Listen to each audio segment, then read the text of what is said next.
Educação à distância, mudando realidades.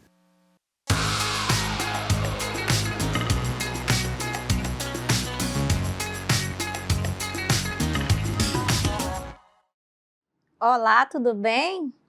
Seja bem-vindo, seja bem-vinda à nossa disciplina Contextos Educativos na Infância e Teorias do Desenvolvimento e da Aprendizagem. Eu sou a professora Rosa Martins e estou aqui no campus Porto Velho, Zona Norte, no estúdio. Aqui no ambiente que eu estou, atrás de mim, tem uma parede branca com pontos interligados. Eu estou usando nesse momento um macacão vermelho e estou aqui com vocês para dar continuidade à nossa jornada pensando sobre os pensadores das teorias do desenvolvimento e da aprendizagem. E hoje nós vamos falar do único brasileiro nesta lista, que é Paulo Freire. Então vem comigo para a gente entender um pouco mais a história deste grande homem que marcou não apenas a educação no Brasil, mas no mundo. Então vamos lá? Vamos conhecer um pouco mais sobre a pedagogia de Paulo Freire e também um pouco mais sobre a sua biografia. Então, quem foi Paulo Freire? A gente vai pensar sobre ele, mas antes a gente quer entender aqui como objetivo dessa disciplina, que é conhecer sobre os pensadores que contribuíram por meio de seus estudos sobre o desenvolvimento humano, impactando de maneira valiosa a pedagogia. E aí a gente trouxe aqui uma reflexão de Heráclito, bem conhecida de vocês, com certeza, que ninguém pode entrar duas vezes no mesmo rio, pois quando nele se entra novamente, não se encontra as mesmas águas e também o próprio ser já se modificou. Dessa forma, a gente está trabalhando com os pensadores, analisando as suas histórias, as suas contribuições, de uma forma inovadora, porque cada vez que a gente lê uma obra de um autor, a gente se depara com uma nova realidade, com uma nova compreensão da realidade. Então, vamos fazer assim agora também com Paulo Freire. Então, falando um pouquinho de Paulo Freire, é um brasileiro, nascido em Recife, Pernambuco, em 1921, e ele faleceu em 1997, em São Paulo, de um ataque cardíaco. Ele cursou Direito, ao contrário do que muitos pensam, ele não foi pedagogo por formação, ele foi formado em Direito. E ele começou a trabalhar no SESI, iniciando ali a sua experiência com jovens e adultos. E aí eu quero trazer um nome que diziam de Paulo Freire, um menino conectivo. Por que um menino conectivo? Porque desde a sua infância ele já tinha essa característica de conectar pensamentos e pessoas, de conectar, de agrupar pessoas e de pensar sobre as ideias do cotidiano de uma forma social. Então, por isso este nome Menino Conectivo era um apelido que deram a Paulo Freire. E aí vamos continuando aqui sobre a nossa trajetória com Paulo Freire, trouxe aqui uma imagem que é um pouco reflexiva assim, sobre, e ao mesmo tempo irônica, né, sobre os métodos de alfabetização, Vave Vivo Vu, né, e Paulo Freire pensa dali, tirando dessa forma descontextualizadas as sílabas, construindo um significado para a palavra. E a palavra é onde o homem se encontra e se forma, e ele encontra ali a palavra povo, para pensar numa categoria social. Então, a gente já percebe aqui que a questão da alfabetização em Paulo Freire é uma questão política. E aí, trazendo aqui uma citação de Paulo Freire, que a alfabetização é muito mais do que ler e escrever. É a habilidade de ler o mundo. Então, a gente já entende aí a alfabetização como um processo contínuo, que não é apenas a codificação ou decodificação de letras. Paulo Freire, ele defendia um conceito de alfabetização para além da decodificação dos códigos linguísticos, que eu acabei de falar, que não basta apenas saber ler e escrever, mas fazer o uso social e político desse conhecimento na sua vida cotidiana. E aí, ele criou as bases do Programa Nacional de Alfabetização no governo João Goulart para a implantação de 20 mil círculos de cultura, que é um termo que Paulo Freire usou para definir o grupo dos alunos ao invés de dizer que era uma sala de aula. Mas por que um círculo de cultura? É mais do que um conceito, é uma ideia, força de um processo de alfabetização pautado na dimensão política, porque os alunos não eram apenas alunos, eles eram pessoas que faziam parte de um círculo e que tinham suas culturas, e nesse círculo eles se encontravam. E visava também promover, de forma consciente e planejada, um processo de ensino e aprendizagem de leitura e escrita do mundo. Então, o círculo de leitura, ele se realiza dentro de um interior, que é o debate, né? No seu interior existe um debate sobre as questões centrais do cotidiano. Quais são essas questões? Trabalho, cidadania, alimentação, saúde, organização das pessoas, liberdade, felicidade, valores éticos, política, opressão, economia, direitos sociais, religiosidade, cultura e outras. Então, o círculo de cultura, ele nos faz pensar que a nossa sala de aula, ela é um encontro de culturas. Então, quando Paulo Freire pensou e cunhou esse conceito de círculo de cultura, é exatamente uma proposta pedagógica para além da educação bancária. E quando a gente fala em educação bancária, o lugar comum que nos leva é pensar que a educação de banco, que é o banco cadeira, né, que um senta atrás do outro, como se apenas o fato de você colocar a posição em círculo já fosse uma educação, um círculo de cultura. Não é estar você em círculo que faz com que aquela educação escolar seja libertadora.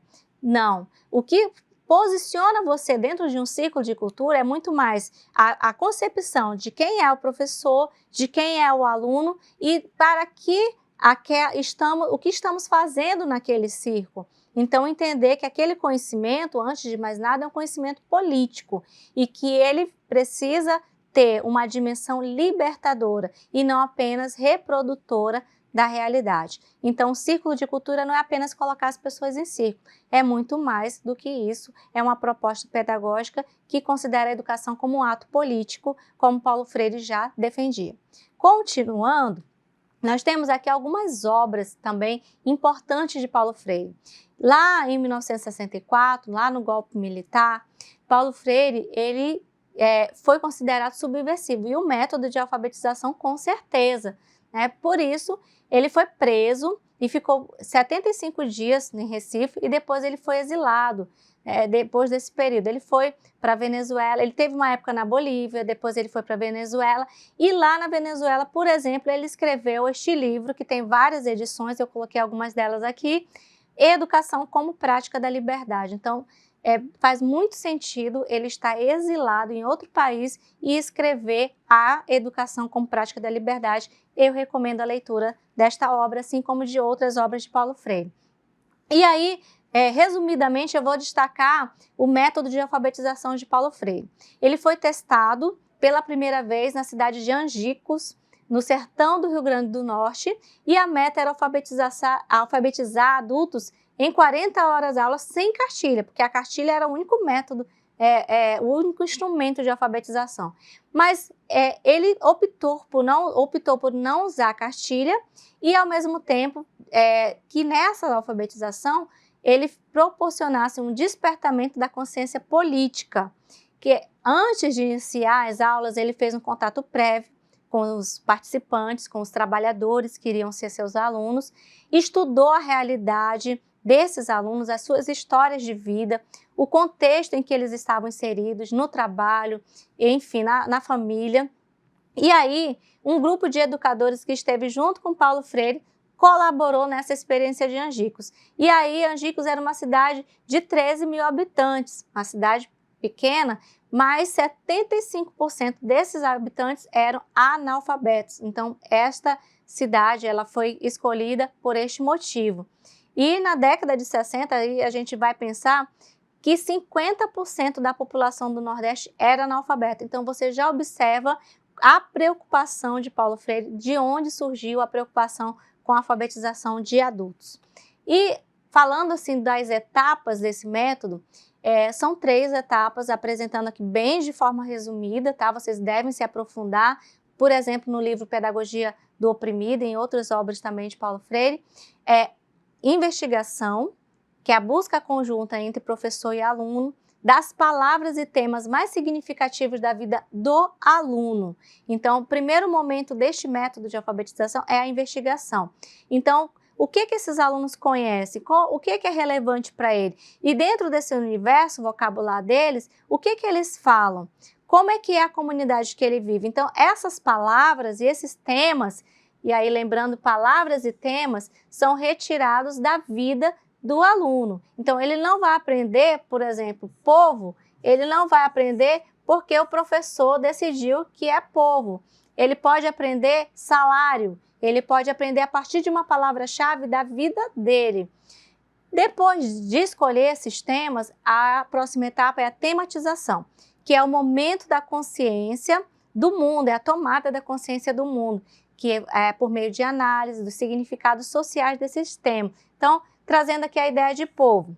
Escolhemos estudar sobre povo. Então, aqui nós vamos refletir o que é povo, o que esse tema significa para nós, para a nossa vida, quais são os significados sociais desse tema na nossa vida. Por exemplo, eu dei o exemplo do salário, então, e outros temas que fazem parte da vida dessas pessoas.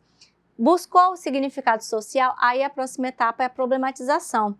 É a etapa em que o professor desafia e inspira o aluno a superar a visão mágica e a crítica do mundo para uma postura conscientizada. Então, aqui nessas etapas a gente já observa que a investigação, a tematização, a problematização são etapas que visam muito mais do que ler a palavra, mas fazer uma leitura de mundo. Aqui é só um exemplo que a gente pode pensar aqui como este método de alfabetização de Paulo Freire buscou, antes de mais nada, a educação como um ato político. E aqui a gente tem o exemplo do voto, que são palavras,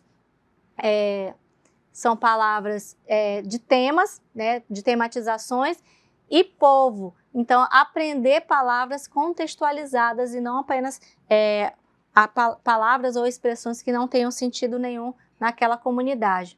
E aqui a gente tem influências marcantes de Paulo Freire. Então, destacar, por exemplo, o pragmatismo de Dewey, que a gente já falou em outras aulas, e há outras influências, como o progressismo político educacional, o existencialismo, a fenomenologia, o humanismo marxista revolucionário e também a teologia católica. Todos esses são elementos marcantes que influenciaram a vida e a obra de Paulo Freire.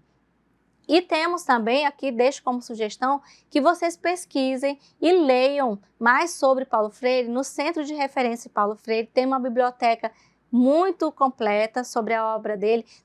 Inclusive é dividido na pré-exílio, pós-exílio, tem a biblioteca institucional, tem várias questões ali do acervo mesmo de Paulo Freire e vocês podem se aprofundar. Tem vídeo, tem livros, enfim, muito material interessante para aprofundamento. E eu quero deixar aqui uma citação de Coram, de Walter Elmar Coram, que fez uma biografia de Paulo Freire. Ele diz que as contribuições de Paulo Freire não se limitam a uma obra escrita, muito menos a um método, sequer a um paradigma teórico, mas dizem respeito também a uma prática, de um modo mais geral, e a uma vida dedicada à educação, uma vida feita à escola, uma escola de vida, ou seja, uma maneira de ocupar o espaço do educador que o levou de viagem pelo mundo inteiro, fazendo escola, educando países na América Latina, nos Estados Unidos, na Europa, na África, de língua portuguesa, na Ásia e na Oceania. Então, Paulo Freire é um educador realmente do mundo e que o seu método é muito mais do que o método de alfabetização, é muito mais uma produção que visa mudar a concepção de educação. E eu quero deixar, assim, um trecho de uma carta que Paulo Freire deixou incompleta na sua mesa de trabalho antes da sua morte e que foi reproduzida por Carlos Rodrigues Brandão, também outro educador bastante importante que faleceu também recentemente. E um trecho dessa carta eu vou ler para vocês. Não é possível refazer este país, democratizá-lo, humanizá-lo, torná-lo sério, com adolescentes brincando de matar gente, ofendendo a vida, destruindo o sonho, inviabilizando o amor. Se a educação sozinha não transforma a sociedade, sem ela, tampouco a sociedade muda. Esta frase é uma frase bem conhecida, mas ela faz parte de uma carta deixada na mesa de trabalho de Paulo Freire e ela não estava completa ainda. Se a nossa opção é progressista, se estamos a favor da vida e não da morte, da equidade e não da injustiça, do direito e não do arbítrio, da convivência com o diferente e não de sua negação, não temos outro caminho senão viver plenamente a nossa opção, encarná-la, diminuindo assim a distância entre o que dizemos e o que fazemos, desrespeitando os fracos, enganando os incautos, ofendendo a vida, explorando os outros, discriminando o índio, o negro, a mulher, não estarei ajudando meus filhos a ser sério. Então, por isso que a gente entende que a educação em Paulo Freire é muito mais do que um método, né? Não estamos ensinando nossos filhos a ser sérios, justos, amorosos da vida e dos outros. Então, são alguns pensamentos de Paulo Freire no final da sua vida que, mesmo incompletos, já nos dizem muito, por conta que fazem parte da sua obra. E aqui algumas referências, inclusive esta carta está nesta referência de Carlos Rodrigues Brandão, Paulo Freire e Todos Nós, e outros textos que vocês também podem se aprofundar. Então, quero dizer a vocês que é um prazer estudar mais sobre Paulo Freire, indico as leituras e o Centro de Referência Paulo Freire, que tem bastante material que vocês podem se aprofundar. Um grande abraço e até a nossa próxima aula.